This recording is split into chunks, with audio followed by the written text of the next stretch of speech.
사람들은 흔히 물건의 가치를 평가할 때 진품 여부를 가장 먼저 따집니다. 우리가 자주 보는 골동품 감정 프로그램에서도 진품 여부가 가장 중요한 요소로 작동하듯이 말입니다. 심지어 무한복제가 가능한 디지털 시대가 도래한 지금도 대체 불가 토큰, NFT라고 보통 하죠. 같은 개념이 등장하면서 이 원본, 오리지널에 대한 집착은 계속되고 있습니다. 그렇다면 우리는 왜 이렇게 진품을 선호하는 것일까요? 모방품은 정말 가치가 없는 것일까요?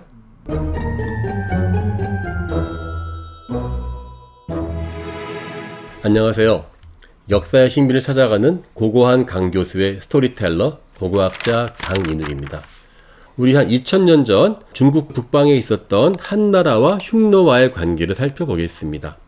한나라 유방이 세운 이 한나라는요, 백등산 전투에서 흉노에게 패배합니다. 당시 유방이 이제 적을 가볍게 보고 갔다가 죽을 뻔하죠. 하지만 간신히 풀려나오는 조건으로 약 200년 동안 매년 공물을 바쳐야 됐었습니다. 당시 한나라가 흉노에게 바친 공물 목록은요, 지금도 사기, 한서, 후한서 같은 역사 기록에 자세히 남아 있습니다. 이 조공의 내용은요, 공녀에서부터 시작해서 값비싼 술과 희귀한 과일까지 정말 다양했습니다. 그 중에서도요, 목록에는 안 나왔지만 흉노인들이 특히 선호했었던 물건이 바로 칠기로 만든 그릇이었습니다. 나무에다가 오칠을 해서 만든 이 칠기인데요, 이걸 왜 그렇게 유목민들이 좋아했을까 생각해보면요, 가볍죠, 튼튼하죠. 또 흉노인들은요, 기본적으로 유목 생활을 합니다. 그럼 뭐합니까? 집도 없는데 밤마다 연애를 하고 같이 술자리를 하면서 결속의식을 다지고 업무를 보는 그러한 행위를 했었습니다. 즉 흉노의 지도자들은요, 부하들에게 술을 따라주면서 아마 그들의 충성심과 결속을 다진 것 같습니다. 이 칠기는요, 중국 황실에서 최고급품들만 준 것입니다. 어떻게 알 수 있냐면요, 그 칠기를 뒤집어 엎으면요, 바닥에 깨알같이 그 한자가 글씨 써 있는데요, 황실의 직속 공방에서 제작되었음을 증명하는 글자와 장인의 이름이 새겨져 있습니다. 칠기가요, 약 6가지의 과정을 거쳐요.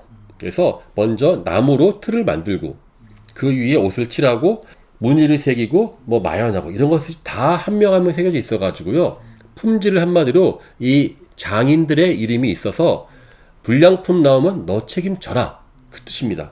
그러니까 정말 목숨을 걸고 이 명품을 만들었겠죠. 그리고 그것이 고스란히 흉노에게 바쳐졌으니까 황실의 권위를 상징하는 동시에 한나라가 얼마나 흉노를 겁먹었는지 무서워했는지를 또 알 수 있습니다.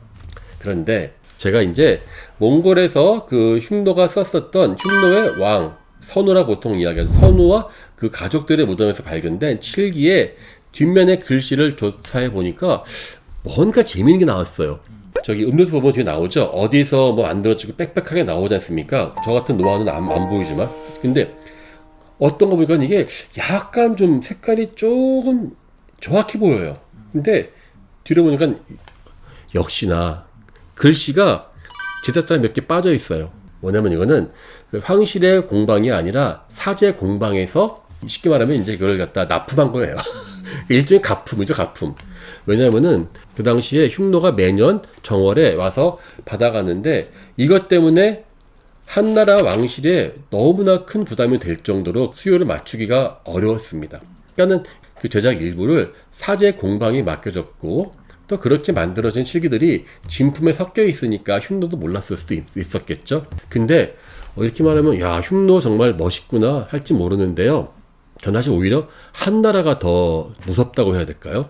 왜냐면은 당시 한나라가 경제적으로 부담을 덜기 위해서 엄청난 양의 공물을 바치는 게 차라리 흉노가 침략해 오는 것보다는 더 싸기 때문에 이러한 전략을 사용했습니다. 그 사이에 한나라는 조용히 자신들의 국력을 키우고 있었죠. 이러한 전략을 통해서 한나라는 200년 동안 흉노와 관계를 유지하면서 훗날 한무제가 대대적으로 공격을 해서 흉노를 무찔러버리는 그러한 기반을 마련할 수도 있었으니까 좀 무서운 모방품이라 말할 수도 있겠죠. 근데 이 모방품은요, 한반도에도 있습니다. 특히 이제 남한 지역에서는요, 고조선이 멸망한 다음에 중국과의 교역이 활발해집니다.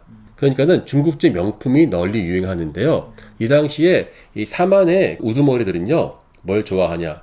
중국에서 받아오는 관리의 직인, 그 다음에 모자와 옷, 이런 것을 입는 거예요. 진짜 존재고요. 그냥 만들어진 거죠. 그 당시에도 중국이라고 하는 권위를 이용해서 다스리고 싶어 했었던 사람이 있었습니다.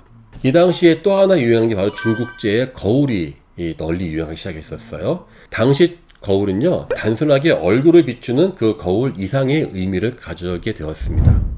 태양을 상징하는 장식이 새겨져 있어가지고요, 부와 권력을 의미하기도 하고요, 또 종교적인 의미, 뭐 태양이니까 내가 거울을 들고 있으면 나는 해를 품은 것 같은 그러한 식의 권위를 내세울 수 있어요. 고조선 시대에는 단유세문경이라고 해서 우리나라 고유의 거울을 만들었는데, 이때 중국제 명품들이 많이 들어옵니다.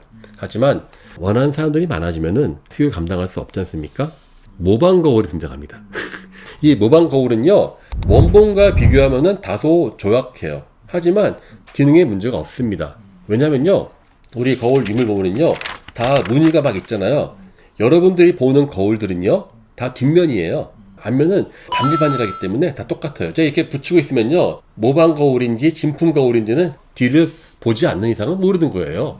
기능에 문제가 없으니까 더 많은 사람들이 청동 거울을 모방해서 사용하게 되었고, 심지어 일부는 일반 가정에서 흔히 쓰다가 그냥 버릴 정도까지도 널리 유행하게 되었습니다. 모방이 단순히 원본을 흉내내는 것이 아니라 필요에 따라서 변화하고 발전해 나가는 과정임을 보여줍니다. 그러니까 모방 거울이 등장한다는 것은요, 청동 거울의 사용층이 더 넓어지고, 이는 신분을 막론하고 보다 많은 사람들이 새로운 문화를 향유할 수 있는 계기가 되었습니다. 또한 모방품이 대량으로 유통되면서 중국과의 무역 의존도를 낮추는 역할도 했으니까, 요즘 보면은 무역 가지고 막 전쟁하는데 이게 요즘만의 이야기가 아닐 수도 있는 것이죠. 실제로 이러한 방식은요, 실크로드를 따라서 유라시아 대륙 곳곳에서 나타나는데요, 이렇게 우크라이나까지 나와요. 여기에 중국 거울을 본뜬 유물이 발견됩니다. 이는 명품을 모방하여서 대중적인 제품으로 확산시키는 현상이 동서양을 막론하고 보편적으로 이루어졌음을 보여줍니다.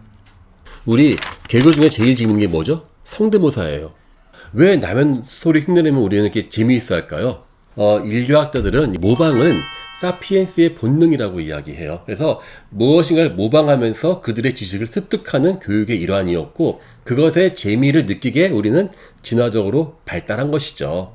그래서 누가 흉내내면은 왜 그렇게 깔깔대고 웃냐? 그거는 여러분들이 다 진화하기 위해서인데, 그와 같은 그 모방한 가장 첫 번째 조각상은요, 약 4만 년 전에 독일의 헐렌슈타인 슈타델 동굴에서 사자머리의 인간상이 발견됐어요. 이건 아마 샤만, 주술사가 의식을 행하면서 그 동물의 흉내를 냈었던 것이었겠죠. 즉, 옛날 사람들은 자연과 동물을 통하여 신과 소통하고 사회적 질서를 형성하는데 이 모방의 힘을 적극적으로 활용한 것이었습니다. 이렇게 모방은요, 단순하게 흉내내기가 아니라 예술과 종교의 기원과도 깊이 연관된 요소였습니다. 더 나아가서 인간의 예술과 창작은요, 모방을 통해 전파되고 발전되어 왔습니다. 참 그림을 제가 못 그리긴 하는데요, 미술학을 하면 가장 먼저 한 게 아그리파 조각상 똑같이 그리는 것. 그러니까는 그 우리가 기술을 습득할 때요, 가장 먼저 하는 게 먼저 잘 되어 있는 것을 똑같이 모방하면서 따라 해봐라라는 걸 많이 합니다. 모방이 그냥 나오는 것이 아니라 생존하고 발전해온 가장 기본적인 진화의 공식이었던 것이었습니다. 하지만 또 인간은 동시에 진품에 대한 집착을 버리지 못하고 있어요. 무슨 잡지의 초판본, 초판본이나 재판본이나 글씨 똑같잖아요. 그러니까 그건 독점 욕구와 희소성이 거기에 개입되어 있는 거거든요. 그래서 이 진품에 대한 열망은 단순한 심미적인 평가가 아니라 그것을 소유함으로써 자신의 가치를 높이고 타인과 차별화하고자 하는 인간의 근본적인 욕망과 관련이 많습니다. 디지털 시대에 이르러 원본과 복제의 차이가 사라진 환경에서도 여전히 진품이 강조되는 것은요, 결국 인간이 소유를 통해서 차별성을 가지려고 하는 욕망은 사라지지 않기 때문입니다. 결국 우리가 중요하게 생각해야 될 것은 무엇이냐? 그건요, 진품인가 가품인가가 아니라 그것이 우리 삶에 어떤 의미를 주는가가 아닌가 싶어요. 우리는 모방이 만들어낸 더 눈부신 문화 진보의 역사를 다시 한번 되새겨볼 필요가 있습니다. 그 모방 속에는 우리 인간 역사 발전의 비밀이 숨겨져 있는 게 아닌가 합니다. 이상 과거를 찾아서 미래를 바라보는 고고학자 강인욱이었습니다. 감사합니다.